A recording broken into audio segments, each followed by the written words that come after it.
सभी को जय सिया राम। रामचरितमानस में अयोध्या कांड दोहा संख्या 208 चल रहा है। दोहा संख्या 208 है। तुम कह भरत कलंक यह, हम सब कह उपदेशु। राम भगति रस सिद्धि हित, भा यह समौ गणेशु। प्रयागराज में स्थित ऋषि मुनि तपस्वी साधक सन्यासी वैरागी ये भरत जी से कह रहे हैं कि हे भरत, जो प्रसंग जो घटना तुम्हें अपने लिए कलंक जान पड़ रही है, कलंक प्रतीत हो रही है, वह सब हमारे लिए उपदेश के समान है। क्यों? क्योंकि अगर ये घटना ना होती, राम को वनवास ना होता और तुम इस प्रकार राम को मनाने के लिए चित्रकूट की तरफ नहीं चल पड़ते, तो राम की भक्ति का जो रस है ये संसार को कैसे पता चलता। भक्ति रूपी रस जो है वो सिद्ध हुआ है और भक्ति को जानने समझने का यह एक तरह से श्री गणेश है। ये उस काल का भक्ति देखिए, यहाँ पर अगर हम ध्यान दें तो तुलसीदास जी जैसे अपने काल के भी वातावरण का यहाँ पर वर्णन कर रहे हैं। जो काल तुलसीदास जी का अपना काल था, भक्ति कहते हैं लोप हो गया था। उस समय भक्ति का लोप हो गया था। इतना ज्यादा जो बाहर के आक्रांता आए थे और जिस प्रकार उनके अत्याचारों से भारत की भूमि संघर्ष कर रही थी, तो जीवन में मनुष्य के सामने सबसे बड़ा जो सवाल होता है, चैलेंज होता है, वो होता है सर्वाइवल का।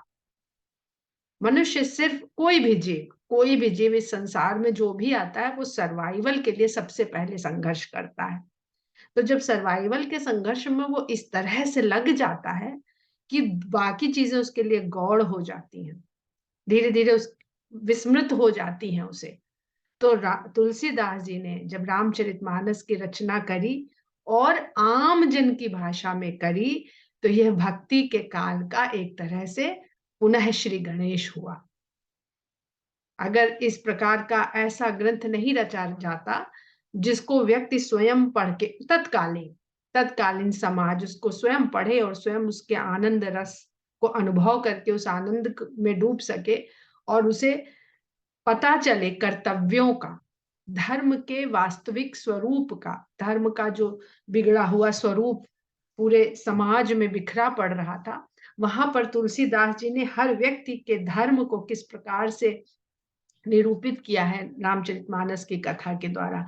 तो कथा के प्रसंग में भी और तत्कालीन सामाजिक परिस्थिति के प्रसंग में भी ये दोहा बिल्कुल एक तरह से सार्थक होता है। राम भगति रस सिद्ध हित भा यह समो गणेश, कि व्यक्ति को सभी चीजों में लिप्त ना होकर के भगवान के प्रेम में, भगवान के ऊपर अटल विश्वास यदि वो रखेगा, तो सभी कार्य उसके सिद्ध और सफल हो सकते हैं। पर विश्वास भरत जैसा होना चाहिए और कर्तव्यच्युत नहीं, कर्तव्यशील, कर्तव्य में रत, कर्म में रत।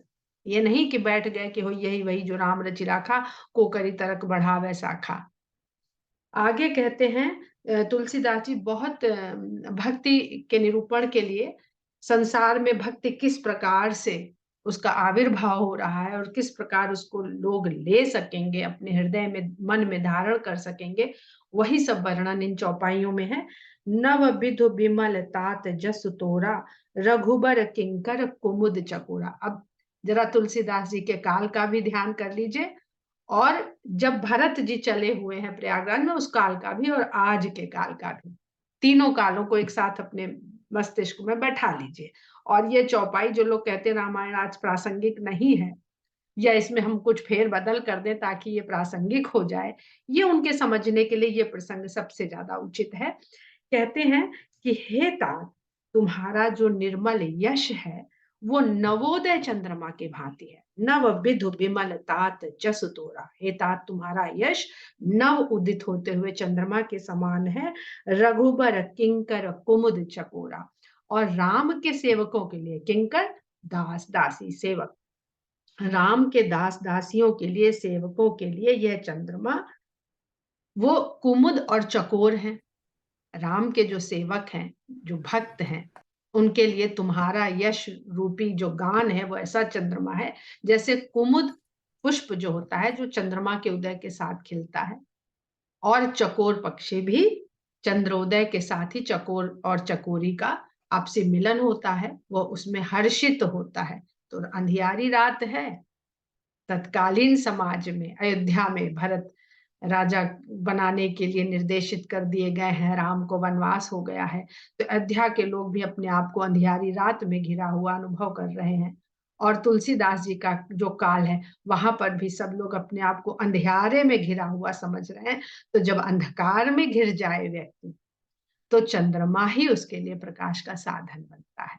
जब सूर्योदय होता है, तब तो सूर्योदय को तो स्वयं तुलसीदास जी ने कहा है कि वहां तो अंधकार है ही नहीं जहां राम है। जहां राम है वहां तो अंधकार है ही नहीं, क्योंकि जहां जहां सूर्य जाएगा वहां प्रकाश अपने साथ ले जाता है।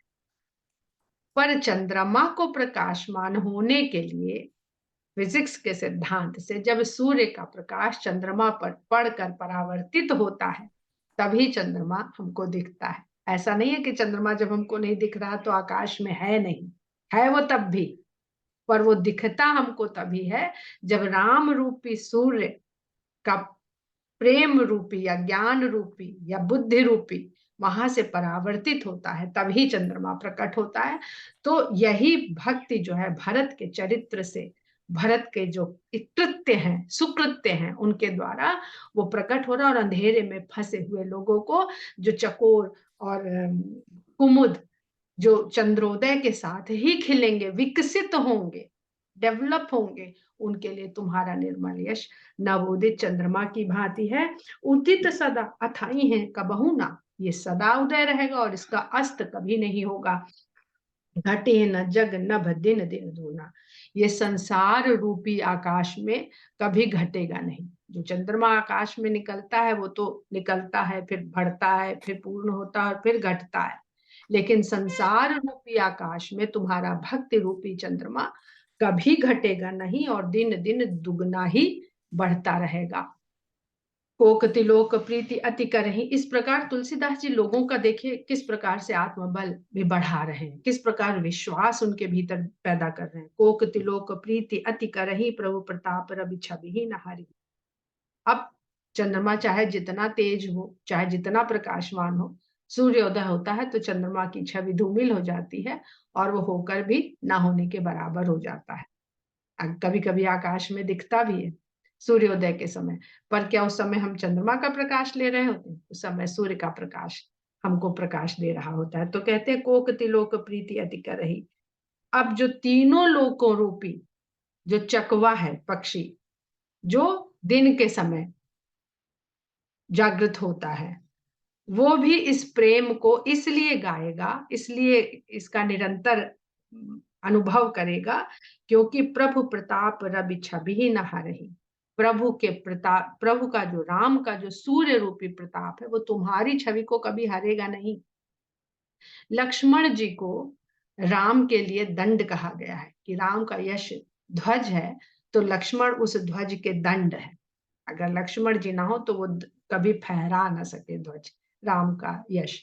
और भरत जी को ऐसा चंद्रमा कहा गया है जो राम के तेज से, राम के तेज से सदा प्रकाशमान रहेंगे और राम का उदय होने पर भी उस चंद्रमा की छवि या उसका तेज कभी भी हल्का फीका नहीं पड़ेगा। निस दिन सुखद सदा सब काहू, ग्रसिहि न कह कई कर तब राहु। और इस प्रकार क्यों, सूर्य का जो प्रकाश है वो राम स्वयं है, राम का स्वयं का जो प्रभाव है, राम का स्वयं जो यश है, तेज है, जो उनका इस संसार में आने का कारण है वो सूर्य है।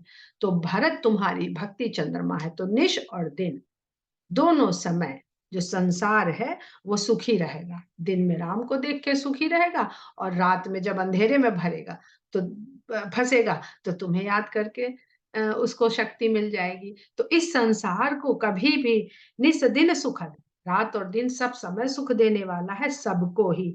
ग्रसी ही न कह कई करतब राहु, और कैकेयी का जो कृत्य हुआ है वो राहु के रूप में कभी भी इस चंद्रमा के ऊपर ग्रहण नहीं लगेगा, क्योंकि सूर्य जो राम रूपी सूर्य है इस चंद्रमा को सदा प्रकाशवान करता रहेगा। तो ये छोटे मोटे जो बीच में तुमको लग रहा है व्यवधान पड़ गए हैं तुम्हारे और राम के मध्य में, ये कुछ कर सकने वाले नहीं है। तो यहाँ पर ईश्वर की और भक्त की जो एक रूपता है उसको प्रकट किया जा रहा है। पूरन राम सुपेम पीयूषा गुर अवमान दोष नहीं दूषा। अब जो संसार में जो हमारा सौर मंडल का, हमारी पृथ्वी का अपना चंद्रमा है, उसका किस प्रकार बखान कर रहे हैं कि पूरन जो हमारा चंद्रमा जो हमें आकाश में नभ में दिखता है उसमें तो अनेक दोष हैं। उसको तो गुरु की अवज्ञा करने का दोष भी लगा हुआ है, लेकिन तुम्हारा यश रूपी जो चंद्रमा है यह सदा राम के प्रेम रूपी पीयूष से भरा रहेगा। ये कभी भी इस पे कोई दोष नहीं आएगा। राम भगत अब अमी अघाहू कीन्हे सुलभ सुधा बसुधाहू। राम के भक्त रूपी अमृत से ये इस प्रकार अघाया रहेगा, भरा रहेगा कि इस पूरी वसुधा में यह सुधा सबको सुलभ होगी। बहुत सुंदर शब्द तुलसीदास जी ने, कीन्हे सुलभ सुधा बसुधाहू। इस सुधा से पूरी वसुधा सदा आसानी से राम के भक्त रूपी अमृत को प्राप्त करती रह सकेगी। भूप भगीरथ सुरसर यानी सुमिरत सकल सुमंगल खानी। तुम्हारे ही वंश में राजा भगीरथ हुए जो गंगा को लेकर के धरा पर आए, जो स्मरण करने मात्र से सब मंगल की खान हो जाती है, सब मंगल करने वाली हो जाती है।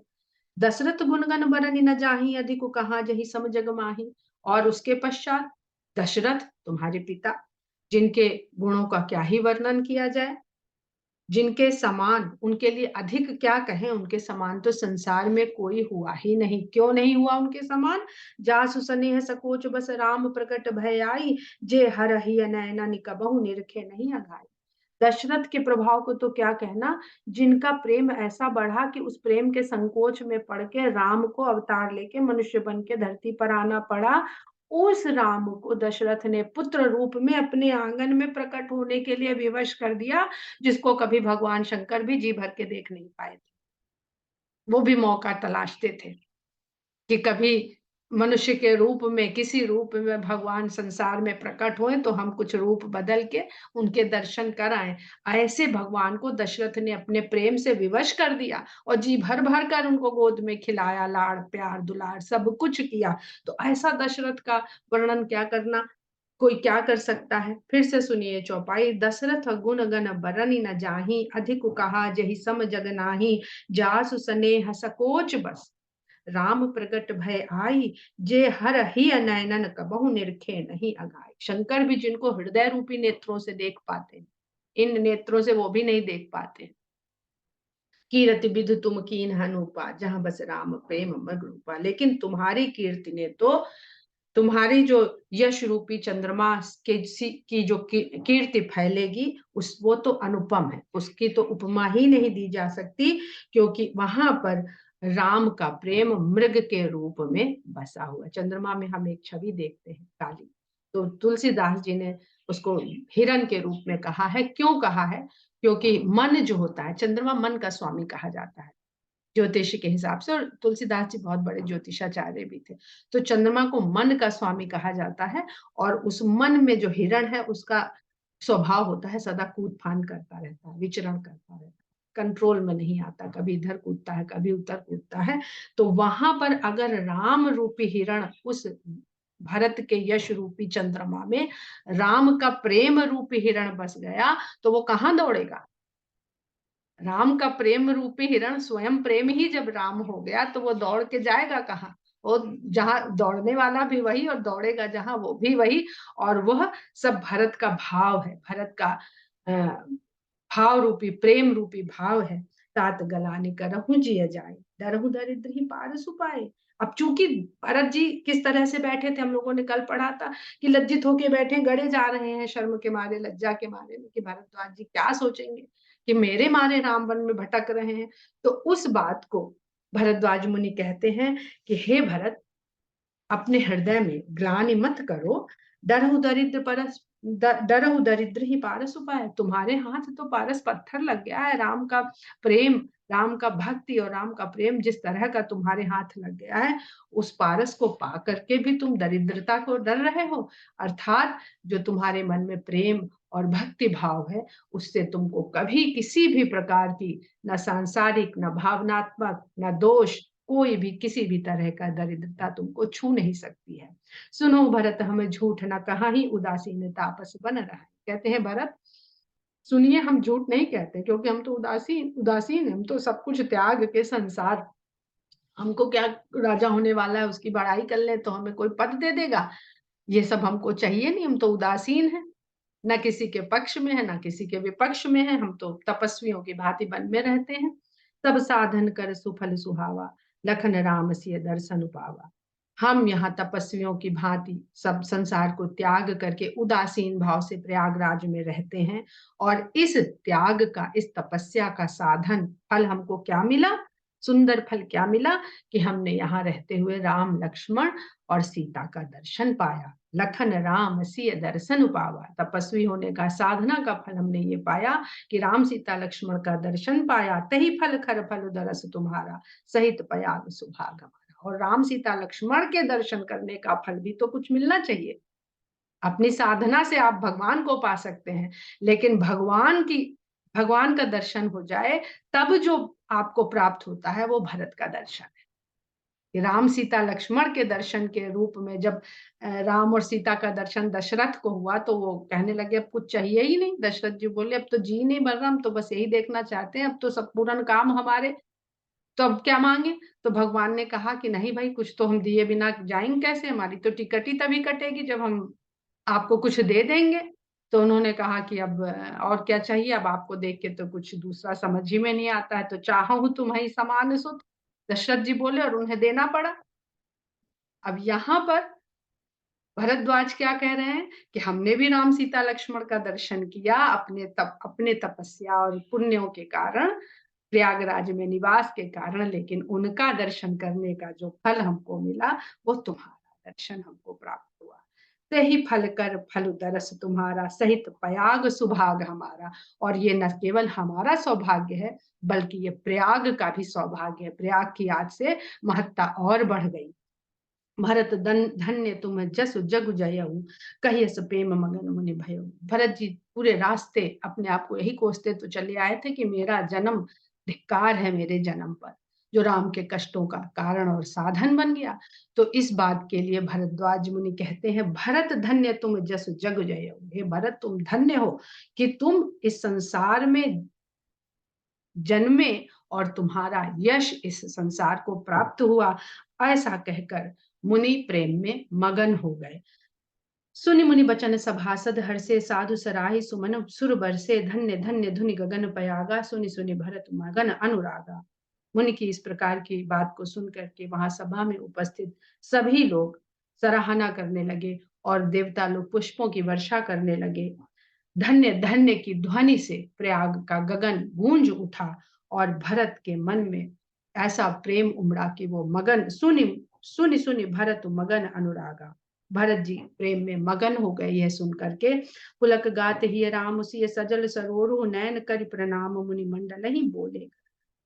इस प्रकार जब भरत जी का मन प्रेम से पुलकित हो गया और उनके नेत्रों में राम के प्रेम का जल भर आया, तब कर प्रणाम मुनि मंडल ही, तब वो पूरी मुनियों की मंडली जो वहां पर उपस्थित थी, सबसे गदगद वाणी से बोले, मुनि समाज और तीरथ राजू, साचू सपथ अघाई अकाजू, एहि थल जौ किछु कही बनाई, ऐसम अधिक न अघऊ।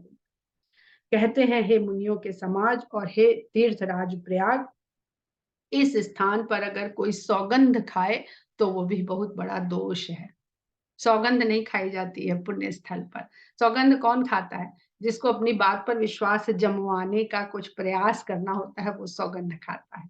तो कहते हैं अगर इस स्थान पर सच्ची शपथ भी खाई जाए तो भी बड़ा अकाज है, वो अनुचित है। और यही धल जाओ किछु कही बनाई, और इस स्थान में अगर कुछ बना के बात कही जाए, उससे बढ़ के कोई पाप नहीं है। यानी प्रयाग के स्थान में जो भी बात सहज सरल रूप से आपके मन में है वही आपकी वाणी में होनी चाहिए। कोई बनावट की बात वहां पे करने की आवश्यकता नहीं है। तुम सर्वज्ञ कहत कहाऊ सति भाऊ उर अंतर्जामी रघुराऊ। कहते हैं तुम सर्वज्ञ कहाऊ सति भाऊ, मैं सच्चे भाव से कहता हूं कि आप सर्वज्ञ हैं। और उर अंतर्जामी रघुराव, और राम तो सबके हृदय में बसने वाले अंतर्यामी हैं। बात यहाँ और यहाँ बाद में आएगी, वो यहाँ से पहले जानते हैं कि आपके मन में क्या है। तो अगर हम बना के कहेंगे तो किससे बना रहे हैं? जो कहने वाले हैं वो तो विचार उपजने से पहले ही उसे पता चल जा रहा है। मोहि न मातु कर तब कर सोचू, करे मुझे माँ के किए हुए का कोई सोच नहीं। नहीं दुख जिय जग जानी ही पोचू, और ना इस बात का ही मुझे दुख है कि ये संसार मुझे बड़ा नीच मानेगा। नाहि न डरू बिगरहि परलोकु, पितहु मरन कर मोहि न सोकु। और इस प्रकार के कृत्यों से मेरा परलोक बिगड़ जाएगा। यहाँ पे हम दान पुण्य क्यों करते हैं, अच्छा काम क्यों करते हैं? अच्छा काम करते ही हमारे दिमाग में पहले आ जाता है कि हमें इसका पुण्य मिलेगा। तो कहते ना तो हमें अपने परलोक के बिगड़ने का कोई डर है, और पिता के मरने का भी मुझे कोई शोक नहीं है। सुकृत सुजस भरि भुवन सुहाए, लक्ष्मण राम सरिस सुत पाए। जिसके अच्छे कर्म सुकृत, जिसके अच्छे कर्म और सुयश सारे भुवनों में छाया हुआ है, शोभायमान हो रहा है, और जिसके राम लक्ष्मण जैसे पुत्र हैं। राम विरह तजि तनु छन भंगु, जिन्होंने राम के विरह में क्षण भर में इस क्षण भंगुर शरीर को त्याग दिया। भूप सोचकर कवन प्रसंगु, ऐसे राजा के लिए सोच करने का तो कोई प्रसंग ही नहीं है। राम लखन सिय बिनु पग पनहि, करि मुनि बेश फिरहि बन बनहि। किंतु राम लक्ष्मण और सीता बिना चप्पल जूतों पग त्राण के मुनि का वेश धारे हुए वन में मारे मारे फिर रहे हैं। अजिन बसन फल असन मही शयन डासी कुसपात, बसी तरु तर नित सहत हिम आतप बरसा बात। वलकल वस्त्र पहने हैं, कंदमूल फलों को भोजन की तरह ग्रहण कर रहे हैं, और कुश साथरी की शैया बना करके पेड़ों के नीचे हिम आतप बरसात, जाड़ा गर्मी बरसात को सहते हुए पेड़ों के नीचे वास जिनको करना पड़ रहा है। यही दुख दाह दहाई दिन छाती, इस दुख से बस मेरी छाती दिन रात जल रही है। भूख न बासर नींद न राती, दिन में भूख नहीं है और रात में नींद नहीं है। यही कुरोग कर औषध नाही, यह जो रोग मुझे हो गया है कि ना मुझे दिन में भूख लगती है ना रात में नींद आती है, इस बुरे रोग का कोई भी औषधि नहीं है। शोधें सकल विश्व मन माही, मैंने मन में पूरे विश्व में शोधन करके देख लिया है। इस बीमारी की, इस रोग की मुझको कहीं कोई औषधि जान नहीं पड़ती है। मात कुमत बढ़ई अघमूला, तही हमार हित कीन्ह बसूला, कलि कुकाट कर कीन्ह कुजंत्रु, गाड़ी अवधि पड़ी कठिन। माता मेरी ऐसी बढ़ई है जिसने मेरे कल्याण को सोच लिया कि मेरे राजा बनने से मेरा कल्याण होगा, उसका उसने बसूला बनाया। जो कुल्हाड़ी के आगे काटने के लिए लोहे का हथियार लगता है, उसका बसूला बनाया। और कली कुखाट कर कीन कुजंत्रु, और उसके जो साधन बनाए वह बुरी लकड़ी में उस इच्छा को अपने फंसा दिया, लगा दिया दृढ़ता से। गाड़ी अवधि पढ़ कठिन कुमंत्र, और ये समय रूपी कुमंत्र, बुरे मंत्र के द्वारा उसने ये कुल्हाड़ी तैयार कर ली। मोह लगी हो कुठाट तही ठाटा, और उस कुल्हाड़ी से उसने मेरे ऊपर ऐसा आघात किया है, घाले से सब जग बारह बाटा, कि उसने पूरे संसार को ही छिन्न भिन्न कर दिया है। ऐसे टुकड़े टुकड़े कर दिया है उसने संसार के सुख शांति को। मिटे कुजोग राम फिर आए, ये कुयोग मिटे और राम लौट करके आए। बसई अवध नहीं आन उपाय, आकर के अवध में बस जाए, इसके अलावा कोई दूसरा उपाय नहीं है। जो मेरा दिल, मेरी छाती, मेरा हृदय जो दिन रात जलता रहता है। भरत बचन सुनि मुनि सुख पाई, सबहि कीन्ही बहु भांति बढ़ाई, तात करहु जनि सोचु बिसेखी, सब दुख मिटहि राम पग देखी। सब लोग भरत की इस प्रकार की बातों को सुन करके मन में बहुत सुख पा रहे हैं, और भरत की भांति भांति से बड़ाई कर रहे हैं, और कहते हैं तात तुम अब अधिक सोच मत करो, राम के चरण के दर्शन करते ही तुम्हारे सारे दुख मिट जाएंगे। करि प्रबोध मुनि बर कहु, अतिथ प्रेम प्रिय हो, कंद मूल फल फूल हम देहु, दे ही ले होकर छो, और समझाते हैं उनको, बहुत समझाते हैं और कहते हैं अब हमारा आतिथ्य स्वीकार करिए और जो कुछ भी हमारे पास कंदमूल फल हम आपकी सेवा में प्रस्तुत कर सकते हैं उसको ग्रहण कीजिए। सुनि मुनि बचन भरत ही सोचू भयउ कुअवसर कठिन सकोचू। इस प्रकार जब मुनि उनसे कहते हैं हमारे आतिथ्य को ग्रहण करिए, तो भरत के हृदय में बड़ा सोच हो जाता है। क्षत्रिय और राजा का क्या धर्म होता है कि ऋषि मुनि उसके यहाँ पधारे और वो उनका स्वागत सत्कार करे। तो इसमें भी संकोच में गड़ जा रहे हैं कि आज ये कैसा समय हो गया है, कैसा कुअवसर आ गया है कि आज मुझे क्षत्रिय होके ऋषि मुनियों का आतिथ्य स्वीकार करना पड़ रहा है। इस संकोच में वो भर जाते हैं। जानि गर्वी गुर गिरा बहोरी, चरण बंदी बोले कर जोरी। फिर भी वो इसको गुरुवाणी मान करके हाथ जोड़ करके वंदना करते हैं कि सिर धरे आयसु करिए तुम्हारा, क्योंकि पीछे इतना पूरा राज समाज लेके आए हैं तो सबको भोजन विश्राम भी आवश्यक तो है ही। तो कहते हैं सिर धरि आयसु करिए तुम्हारा, परम धर्म यह नाथ हमारा, कि आपकी जो भी आज्ञा होगी हम उसको शिरोधार्य करेंगे। इस समय हमारा यही परम धर्म है। भरत बचन मुनि बर मन भाए, सुचि सेवक शिष निकट बुलाए। इस प्रकार भरत जी के वचनों को सुन करके मुनि को बहुत अच्छा लगा कि उन्होंने कोई लाग लपेट नहीं किया, नहीं नहीं नहीं नहीं ऐसा कुछ नहीं किया, और उनके उनकी जो मंशा थी, उनकी इच्छा थी, उसको स्वीकार किया। तो उन्होंने तुरंत अपने सुंदर सेवकों को निकट बुलाया। चाहिए कीन भरत पहुनाई, कन्नमूल फल आनहु जाई। कहते हैं कि भरत का आतिथ्य करना चाहिए, उनकी पहुनाई करनी, उनकी मेहमान नवाजी करनी चाहिए, अगर हम अब लखनऊ की भाषा में बोले तो। और जाकर के कन्नमूल फलों का इंतजाम करिए। भले ही नाथ कही तिन सिर नाए, प्रमुदित निज निज काज सिधाए। उन्होंने बहुत अच्छा कह के, हे स्वामी बहुत अच्छा, ऐसा कह के आनंदित मन से वे अपने अपने काम को करने के लिए निकल पड़े। मुनि ही सोच पाहुन बढ़ने उता, तस पूजा चाहिए जस देवता। अब आश्रम में क्या, ऋषि मुनि तो संसार त्याग के आ गए, जिस दिन जो मिल गया उस दिन वो खा लिया। तो कह रहे हैं कि मुनि को अब इस बात की चिंता हो गई कि हमारे अतिथि तो बहुत बड़े हैं, तो उनके अनुसार जैसे देवता हो वैसी ही पूजा होनी चाहिए, जैसे अतिथि हो उनका वैसा ही सत्कार होना चाहिए। सुनि रिधि सिद्धि अनिमादिक आई, आयस होई सो करहि गोसाई। उन्होंने अपने तपोबल से रिधि सिद्धि आदि सबका आवाहन किया और उन्होंने आते ही कहा, हे स्वामी क्या आज्ञा है। राम बिरह व्याकुल भरत सानुज सहित समाज, पहुनाई करि हरहु श्रम कहा मुदित मुनिराज।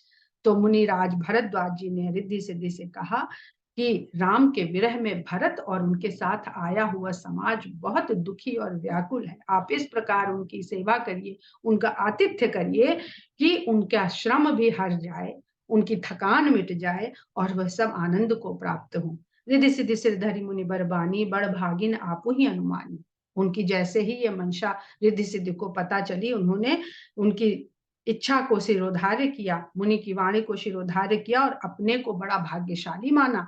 कहा ही परस्पर सिद्धि समुदायी, अतुलित अतिथ राम लघुबाई। और अपनी सभी सिद्धियों से रिद्धि सिद्धि कहती हैं, आपस में कहती हैं पूरे समुदाय से कि आज हमारे बड़े भाग्य हुए हैं जो हमें राम के छोटे भाई का आतिथ्य करने का अवसर मिला है। मुनि पद बंदी करिए सोई आजु होई सुखी सब राज समाजु। कहती हैं कि मुनि के चरणों में वंदना करके, चरण वंदना करके सब लोग इंतजाम में जुट जाइए, जिससे राज समाज सुखी हो, उसका श्रम हरे, इनको थोड़ी सांत्वना मिले इन सबको। अस कही रचो रुचिर ग्रह नाना, जय बिलोक बिल खाही बिमाना। ऐसा कहते ही उन लोगों ने आश्रम में इस प्रकार के ठिकाने, इस प्रकार के जो कहते हैं ना कैंप बना दिए, इतने सुंदर टेम्परेरी कैंप बना दिए सबके ठहरने के लिए, जिसको देख के देवताओं के विमान भी लज्जित हो जाएं। भोग विभोत भूर भरी राखे, देखत जिन्हें अमर अभिलागे। और उन निवास करने के स्थानों में भोग के ऐसे ऐसे साधन जुटा दिया। रिद्धि सिद्धि को क्या मालूम कि संसार में जो भी श्रम हरने के साधन है उन्होंने वो सब वहां पर उपलब्ध करा दिए, जिनको देख देख करके देवताओं की भी अभिलाषाएं जाग जाएं। दासी दास साज सब लीन्हे, जुगवत रहा ही मनु दीन्हे। और ढेरों दास दासी सब जगह ऐसे ऐसे सामग्री लेके खड़े थे सेवा करने को तत्पर, कि जिसके मन में जो आए वो तुरंत उनको उपलब्ध करा दें, उनकी सेवा में प्रस्तुत कर दें। सब समाज सज सिद्धि पल माही, जय सुख सुरपुर सपने हो नाही।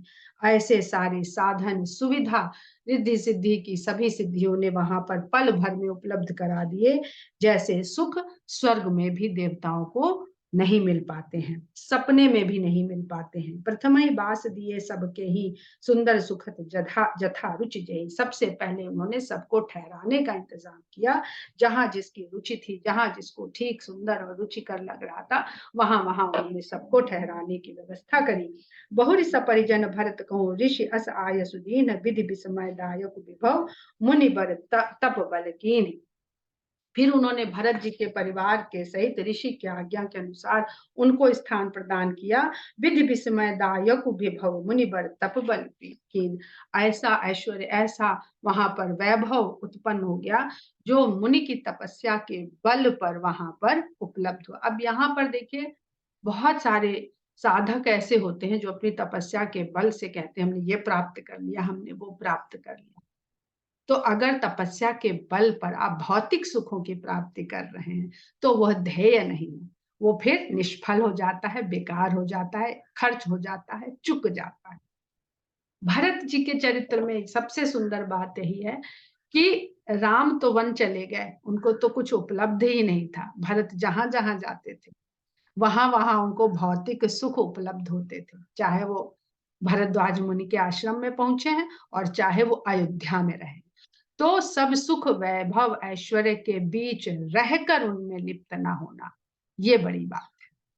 राम से तो छीन ही लिया गया, जब छीन ही लिया गया तो उसके बिना रहना तो उनकी नियति हो गई थी, अगर कथा भाव से हम देखें तो कहते हैं मुनि प्रभाव जब भरत बिलोका, सब लघु लगे लोकपति लोका, सुख समाज नहीं जाई बखानी, देखत बिरत विसार ही ज्ञानी।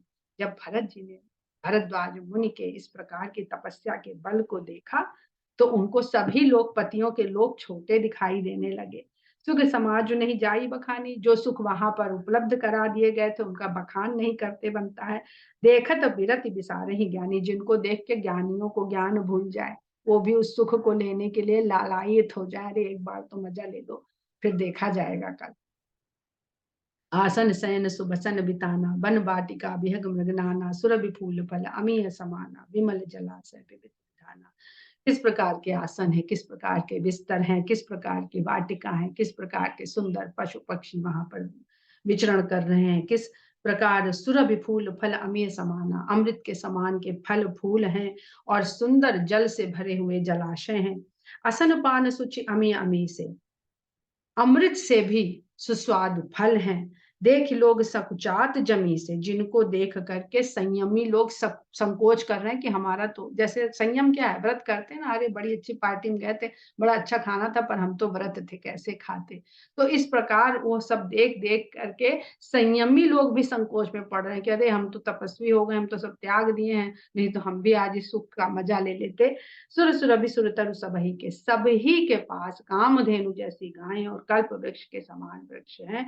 लखी अभिलाष सुरेश सची के, और जिसको देख करके इंद्र और शची के मन में भी अभिलाषा जागृत हो जाए, ऐसे ऐसे वहां पर सुख के साधन भरत जी और अयोध्या वासियों के लिए उपलब्ध है। बहुत आध्यात्मिक भाव बहुत है इन सब प्रसंगों का, आप लोग जरा सा भी इसमें डूब के पढ़ेंगे तो सब समझ में आने लगेगा। अयोध्या वासी चाहे जहाँ चले जाए वहीं अयोध्या बस जाती है, वहीं पर सारे सुख साधन ऐश्वर्य उपलब्ध हो जाते हैं। एक सीमा में नहीं बसता है न अयोध्या, और न अयोध्या के नर नारी और न राम के भक्त, वो जहाँ चले जाएं। कहते हैं तुलसीदास जी ना कि जिस प्रकार नदी बिना इच्छा समुद्र की ओर बह चलती है, उस प्रकार राम के भक्त की ओर सुख साधन ऐश्वर्य उनकी ओर बहते हुए चले जाते हैं स्वयं, पर उनमें वो लिप्त नहीं होना चाहते।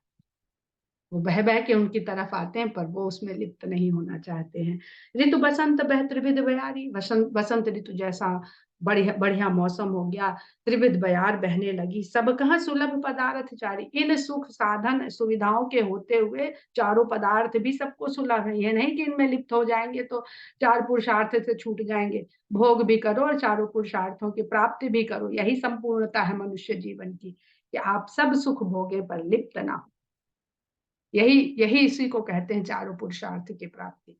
स्रक चंदन बनितादिक भोगा, सुंदर सुंदर चंदन है, बनितादिक भोगा, भोगने के लिए सुंदर स्त्रियां हैं। देख हर्ष विस्मय बस लोगा, ये देख करके लोग हर्ष और विषाद दोनों में पड़ रहे हैं।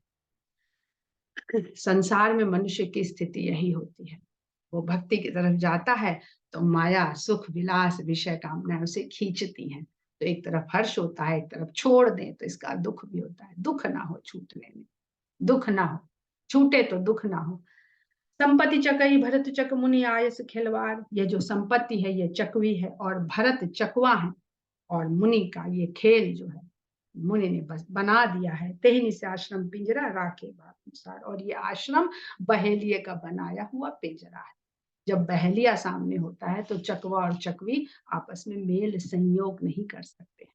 जब ऋषियों मुनियों की संगत होती है और वह हर समय आपको मनुष्य के जीवन, विवेक, पुरुषार्थ के बारे में आपको बोध हो जाता है, तो फिर सब उपलब्ध होते हुए भी मनुष्य उनमें लिप्त नहीं होता है। वहाँ पर चकवा और चकवी का मेल कोई उसका कोई मायने नहीं रह जाता है। वो सब चीज़ें ऐसे ही बस दृश्य के लिए, जैसे सिनेमा में हम देखते हैं तो सब कुछ दिखता है पर क्या हमको मिल सकता है?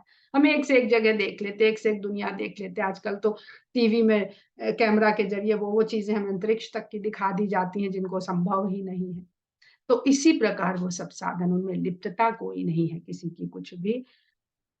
संपत्ति चकई भरत चक मुनि आयस खिलवार, तेहनी से आश्रम पिंजरा राखे भाबिनसार। इस प्रकार उस आश्रम में सब सुख सुविधाओं के मध्य रहते हुए भरत जी चकवा और संपत्ति चकवी के समान।